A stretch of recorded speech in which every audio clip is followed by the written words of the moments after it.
চলমান পরিস্থিতিতে দেশের সাংবাদিকরা প্রধানমন্ত্রী শেখ হাসিনার সঙ্গে আছেন।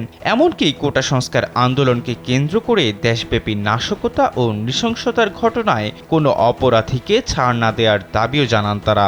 শুধু তাই নয়, কোটা সংস্কার আন্দোলনের আড়ালে জামায়াত বিএনপি কর্তৃক সংঘটিত ধ্বংসাত্মক তাণ্ডবকে ব্যর্থ করতে গোয়েন্দা প্রতিবেদন বাস্তবায়নে কোনো ব্যর্থতা ছিল কিনা সে ব্যাপারেও প্রশ্ন তুলেছেন বিভিন্ন গণমাধ্যমের সম্পাদক ও জ্যেষ্ঠ সাংবাদিকরা। বুধবার প্রধানমন্ত্রী শেখ হাসিনার সঙ্গে তার কার্যালয়ে অনুষ্ঠিত এক মতবিনিময় সভায় দেশের শীর্ষস্থানীয় সাংবাদিকরা এসব কথা বলেন। এডিটর্স গিল্ডের উদ্যোগে এই আয়োজনে বিভিন্ন গণমাধ্যমের সম্পাদক, জ্যেষ্ঠ সাংবাদিক ও হেড অব নিউজ উপস্থিত ছিলেন।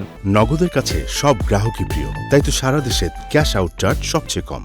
প্রধানমন্ত্রীর প্রেস সচিব মোহাম্মদ নাইমুল ইসলাম খান অনুষ্ঠানটি সঞ্চালনা করেন এবং এতে স্বাগত বক্তব্য রাখেন এডিটর্স গিল্ডের সভাপতি মোজাম্মেল হক বাবু।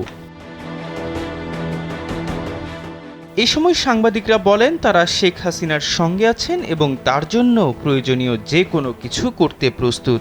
সভায় সাংবাদিকরা বাংলাদেশ ছাত্রলীগে আরও মেধাবী শিক্ষার্থীদের যোগদানে আকৃষ্ট করতে কার্যকর ব্যবস্থা গ্রহণের পাশাপাশি রাজনৈতিক দল হিসেবে আওয়ামী লীগকে শক্তিশালীকরণ এবং জনপ্রতিনিধিদের কর্মকাণ্ডের মূল্যায়নের উপর গুরুত্ব আরোপ করেন।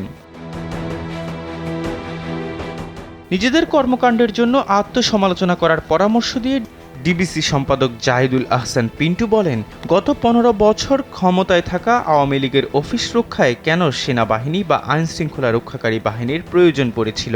ডিবিসির এডিটর ইন চিফ ও সিইও মঞ্জুরুল ইসলাম সাম্প্রতিক ঘটনাকে কেন্দ্র করে আত্মসমালোচনা করার এবং জনপ্রতিনিধিদের কর্মকাণ্ডের মূল্যায়ন করার পরামর্শ দেন।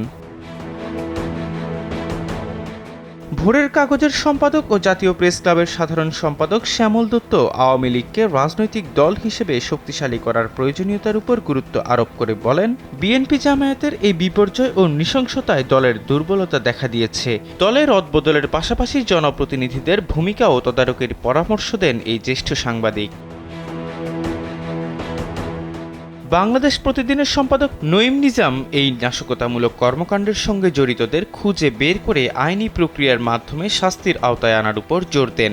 জ্যেষ্ঠ সাংবাদিক আবেদ খান বলেন, তারা প্রধানমন্ত্রীর সঙ্গে আছেন এবং প্রধানমন্ত্রীর প্রতি তাদের আস্থা ও বিশ্বাস থাকায় তার জন্য যা প্রয়োজন তা করতে পারেন।